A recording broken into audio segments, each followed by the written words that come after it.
गणपती बाप्पा मोरया. जयूर आणि क्रिएशनमध्ये आपलं स्वागत आहे. आज आपण गणपती डेकोरेशनसाठी तुम्ही रांगोळ्यांचा वापर कसा कराल याबद्दल मी तुम्हाला थोडंसं एक व्हिडिओ करून तुमच्यापर्यंत पोहोचवत आहे. ही सुद्धा तुम्ही गणपतीच्या बॅक साईडला किंवा समोर गालीच्या टाईप तुम्ही टाकू शकता. 5x5 या शेवट मेजरमेंटपर्यंत आपण रांगोळ्या बनवून देतो आणि सगळं हँडमेड आहे, वॉशेबल आहे, इको फ्रेंडली आहे.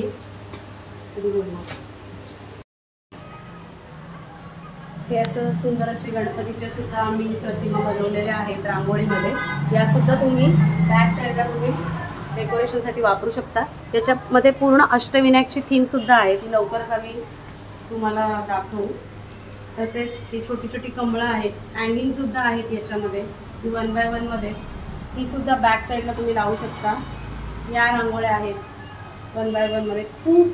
खूप व्हरायटीज आहेत, खूप डिझाईन्स आहेत. जैन मंदिर खोपोली गावामध्ये माझं शॉप आहे, तुम्ही एकदा व्हिजिट करा. खूप छान छान डिझाईन्स आहेत. तसेच आता आम्ही जिथे आहोत कृष्ण जन्माष्टमीसाठी कृष्णाची ही सुंदर अशी रांगोळी रेडी आहे. यासुद्धा तुम्ही रांगोळ्या ऑर्डर करू शकता. तुझा अपराधी